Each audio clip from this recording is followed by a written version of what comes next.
Hey there, Jefi. How are you? I'm great, Ed. How are you? I am doing so well. I was thinking before we dive into the guts of this episode, which is going to be pretty cool for everybody, I wanted to just get a quick update. How you have your party this weekend, correct? Oh, I do have my party this weekend. The Padres party. The Padres drain my pocketbook party. And for everybody, if you haven't listened to Summertime is Party Time, we encourage you to go back and listen to that because it's a great time to connect to your clients. But give me a quick update. What's going right? What's going wrong? Okay, so at this point, and I've never had this happen before, I've had 0 people pull out. Wow. So I have 100% on board. Raquel, my amazing, beautiful leader of business, has made this template email that went out to everybody. She followed up with a text. I followed up with a call. I gave my most pregnant client my parking pass. That's good. That was a little bonus. But honestly, until I get there on Sunday, every single thing that all the I's are dotted, the T's are crossed, and a huge, huge, huge shout out to Raquel for helping me make this happen. Fantastic. Well, we'll look for that after action report. And my party's on Bastille Day, so we're 3 weeks out from tomorrow. So we'll have an update on that as things roll out on that. But anyway. I love that. Yeah, it's going to be fun. So today's about this episode we're calling The Roadmap. Do you want to kind of talk about this road trip and where we're going on this one today? Sure. So I'm going to start it out with a little story. So I'm not trying to throw Ed under the bus here, but this is how we learn in our business. Boom, boom. Yes, That's that me going under the bus. That was a wheel over your torso. Yep. Yeah. So use me as an example. This is good. Yeah. Okay. And it could equally be as easy to use me as the example, just so we're on the same page. And anybody out there, get rid of your ego and put your feet in your client's shoes for a second. But this is my latest transaction, so that's what I want to do. So Cody, my husband, and I purchased 2 properties in North Carolina through Ed that are VRBOs. By the way, if you're interested in cash flow properties, even with these higher interest rates, you need to call Ed. Okay. There's your plug. Now I'm gonna rip your head off. Okay. Right. So in California, we have escrow and title. So when our clients are going through a process, they work with my team, escrow, title, and the lender. In your state, you're an attorney state. That is correct. Correct? Yep. Okay. So when I went under contract, I wasn't really sure who I was talking to. And because the attorney's team is so big, when people would be reaching out to me, there was no, hey, I'm calling from the attorney's office or I'm calling from this office. They just said their name and give me a call back. Well, okay, I'm not prepared. I don't know what you need. I just needed to know who was who, right? In the process. Right. So that was a big thing for me. And not only that, but you also do different things than we do here. Like there's a survey that's done on every property, right? Well, it's optional. Survey? It's optional, but for title insurance to cover the owners, you need a survey. So okay, yeah. So we don't have that here. Yeah. So I was like, okay, what's going on here?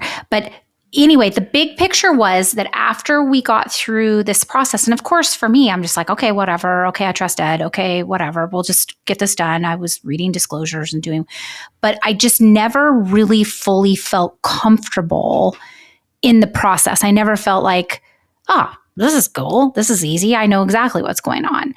Maybe that's the control freak in me. I don't know. And maybe other people wouldn't feel this way, but I think there's a few people that might feel like I do. Right. So afterward, Ed and I had a chat about this and said, hey, how can we be better?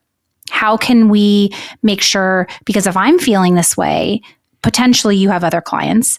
And if I'm feeling this way, I know I have clients here that are feeling that way. Right. So we sat down and said, let's create a roadmap. And that's what we're going to share with you today. But the birth of that was from these purchases that we just did. Yep. And it's a great example of how we can grow and learn. And to give a little bit of, high level on this, I think part of the issue is that, if we go way back in the day, maybe even just 10 years ago, Right. We as realtors did a lot more on our own. We used to measure the homes. We used to photograph the homes. We carried the ball all the way through. So we were always kind of the primary point of contact. And when Jefi and I had this conversation, it's like, the process has really been pulled apart.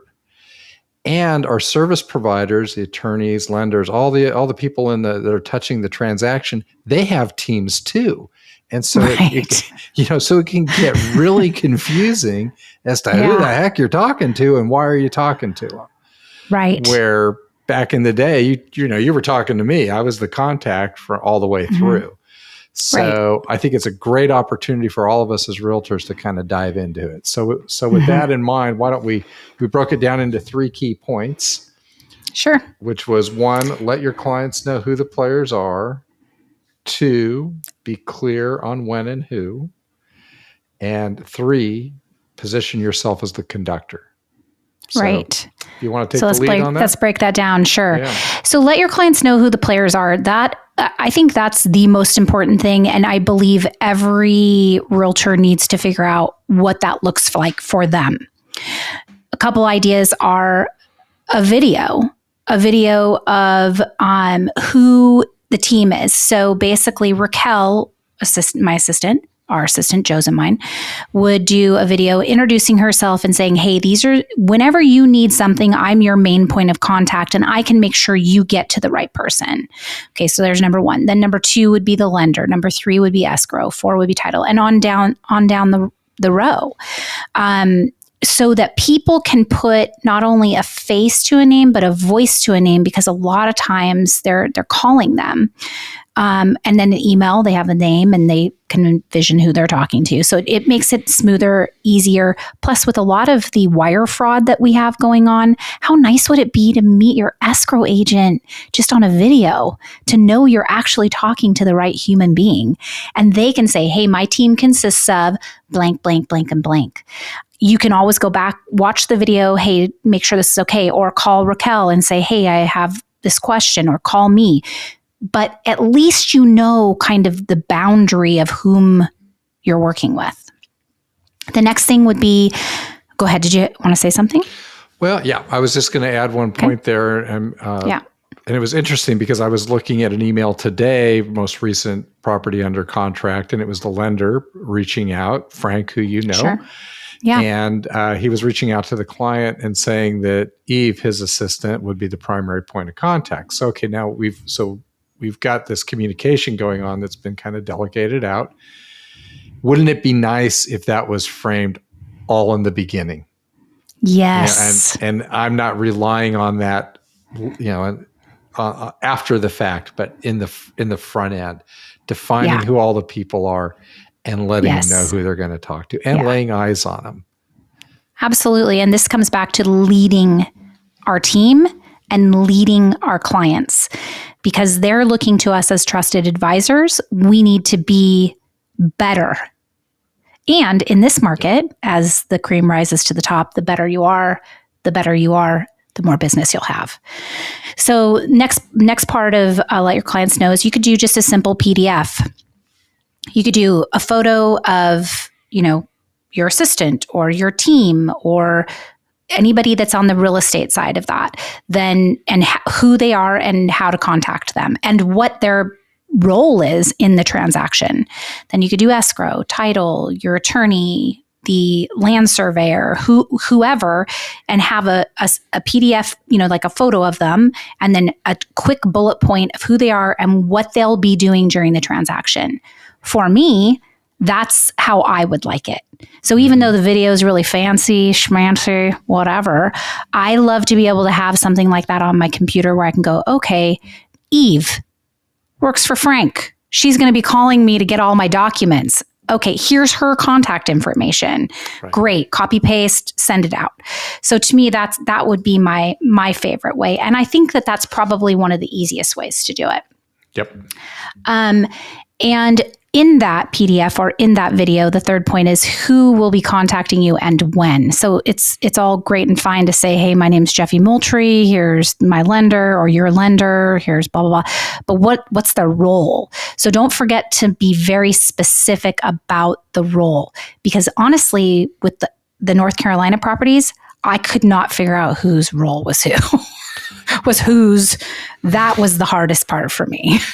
Yeah, it was difficult. So, Again, because teams have exploded and things are moving fast. It's like, wait, who am I talking to now and why? And you were outside of your familiarity with the process because it's very different. Correct. And imagine someone who's never bought or sold a home before. How far out of the familiarity would they be?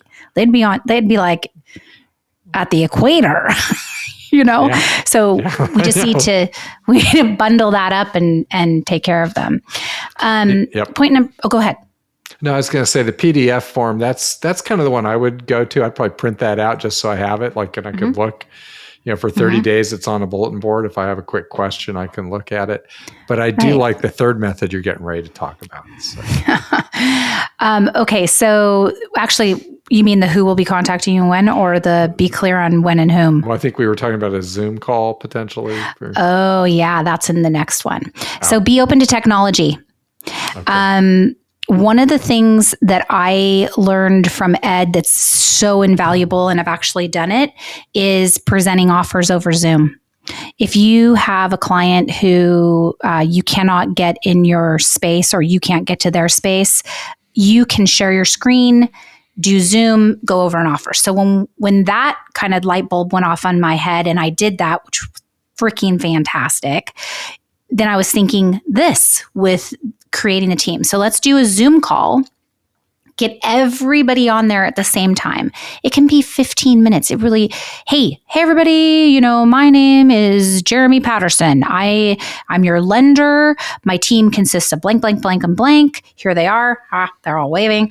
And then we go on to ask, my role is you're going to send me this paperwork. You're going to do this. You're going to do that, blah, blah, blah. And then on to the next person, on to the next person. That would be really cool, because when was the last time you met an agent for real? Maybe you meet them more than on the other side of a deal. I know. And it's funny you bring this up, because when that started happening, it really upset me. Yeah. Because I bet. like well, that's part of my personality, but I want to get face to face with them. I want to know them. The more I can get shoulder to shoulder with the agent on the other side, the smoother the transaction is usually going to go. Because it makes it less toxic when you got a problem. You're like, hey, we're both working through this together. And that trend was in place before COVID hit. And then after COVID, it just put it into hyper gear to where people aren't even meeting anymore. They're not meeting at the closing. They're not meeting at the showing. They're not handing off checks. It's all very kind of transactional on that level. And there's some things I know we're both planning on doing with parties to kind of make that happen, to make it less transactional at year end, because it's really important. Right. Yeah. So imagine instead of it being agent meeting agent, it's client meeting team on a Zoom call. I just put the human element back into this business and read your client. Some clients might not care. They might be like, phooey, I don't have time for that crap. Not interested, but some might want it. A lot will want it. A lot more than we think will want it. And it really is just a drop in the bucket of time. So I think that's really important. The way I could see that one unwinding too, just to kind of add in there is, so you do your initial client, intake where you're getting their information and understanding their needs. And then you follow and say, hey, I'd like to follow up with a Zoom call. I want to include our lender partner, as well as my assistant and our transaction coordinator, to make sure you understand the players and who's involved and what's going on. And then we can walk you through the process and talk about the whole thing eye to eye. How's that sound? Yeah. And taking it one step further, a lot of the people that we're asking to be a part of this might not feel comfortable in what they should say or do, and it could get really long-winded. So you could actually give them, I don't want to call it a script, but kind of a bullet point of, hey, this is what the client needs to know. They need to know your name, how to contact you, and what your role is in this transaction. It is you do blank, blank, blank, and blank. Because they don't need to give a 30-minute diatribe of what they do. They just need to give the bullets. Yeah. It's not the history of RESPA with the lenders, right? Because that's a snoozer. Yeah, that would be a definite snoozy booze. Okay, so why don't you take point 3, which is position yourself as the conductor. Yeah, position yourself as the conductor. And I think there's a real opportunity here is that if you set this process correctly, I mean, at the end of the day, what the client wants, they want to hear a beautiful symphony of a transaction. Yeah. And we've got a lot of people in the symphony, a lot of players, but if the oboe is a little overplayed or the French horn, it's not going to sound that great. So it's our exactly. So it's our job to tone those Frenchies down and bring up the violins when that needs to happen, and make sure that everything's in time and moving forward. So I think it's a great way to position things. And I know, looking at my process, because we have a fantastic transaction coordinator, I've moved a little bit more to the background from contract to close. And I need, as the conductor, to come forward, on a Friday, build that into the process to just say, hey, just touching base, everything going great. I'm sure Joy's on it. Anything you need, what's going on here, to make sure and cover those things. And that's how you get referrals and make sure you have a happy client. Right. And just an add-on to this isn't a replacement for touching base with your clients. Our team, Joe, Raquel, and I, touch base with our clients every Tuesday and every Friday, no matter what. Even if there's nothing to say. Hey, awesome. Happy Friday, I don't have an update for you. But you never want a client to feel like, why haven't I heard from her or Joe or Raquel? Never. And from the very beginning, we say, you will hear from us on Tuesdays and Fridays. If anything comes up that you want to chat about, you don't need to wait until that time. Just reach out and we'll take care of you. But always know that you will hear from us on Tuesdays and Fridays. That's a great process and a great commitment to be making. So correct. Kudos to you. And it works. Yeah. Oh, thank you. Pat on the back, Jefi. Pat on the back. Pat on the back. All right, everybody. Hey, we love doing these podcasts. We're having a ton of fun. Make sure you check us out on TikTok. We're also on Instagram. Oh my gosh. Instagram, YouTube, if you want to see our silly faces while we chat away. But anyway, mostly like and share if you can. And if there's any comments that you want to share, especially on this type of stuff, everybody has these amazing ideas about roadmaps in their own way. We'd love to hear what you're doing. We'd love for you to share, because then people might take a nugget from you and a nugget from us and a nugget from somebody else. And it just makes us better at what we're doing, which is what we really want to have happen. It's all right, then. It's all about getting better. And thanks so much for listening. Bye, everybody.